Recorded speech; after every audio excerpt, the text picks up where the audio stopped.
Guys, good afternoon. Yun, nandun yung motor natin sa itaas. At saka dito ako pumunta sa ilog kasi maganda yung view dito. At alas 5 na kaya medyo madilim, kaya dito na lang po ako pumunta. So, kinuha natin yung viral stone natin nakaraan ito, guys. Ayun, kasi maraming duda na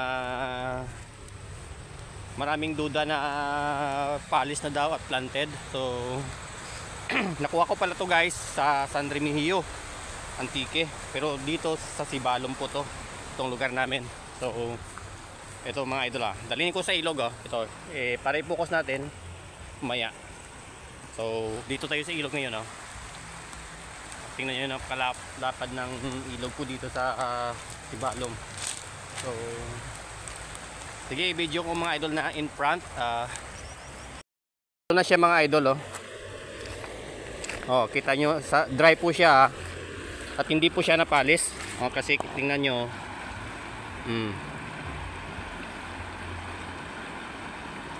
Mukhang napalis lang siya kasi magandang quality ng gemstone na to mga idol. Ito medyo madumi pa tingnan nyo. Ano, napaganda ng gemstone na to. Kasi maraming gemstone po dito sa Sibalom. Kahit i-search nyo sa Google, the gemstone capital of the Philippines, ay yun, ituturo Sibalom Antique. Search nyo sa Google mga idol Kasi kakaibang mga bato dito, makulay compare sa iba.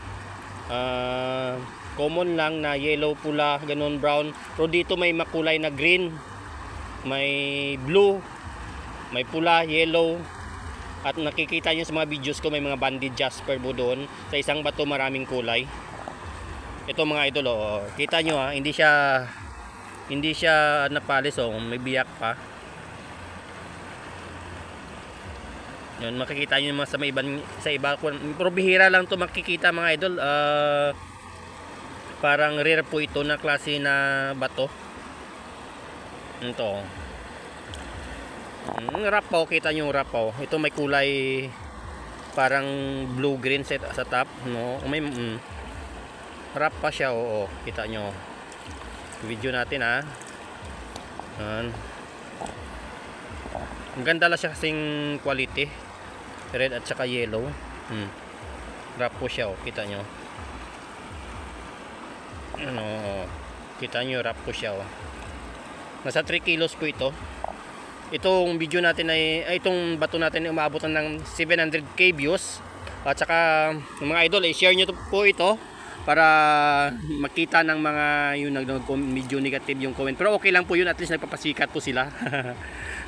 So maraming salamat mga idol. Try natin basahin mga idol At mukhang polish po siya pagbasa. Makintab tingnan nyo. Mas lalong maganda po ito kung mapolish at kumikinang. Kagaya sa cover photo ko, napolish po yun ni Carlo de la Cruz from Bulacan. Wala pa tayong gamit mga idol, kaya yun, mag-iipon po tayo at ng gamit pang polish, pero medyo mahal-mahal po yun. Pag-ipunan natin yan, darating po tayo dun sa ganong sitwasyon na may gamit na tayo at mag-practice po tayo. Kita nyo, high quality po siya kasi mga idol, nakita nyo na jasper agate, jasper na may pinasok na agate kung kita nyo kung gaano kaganda po to.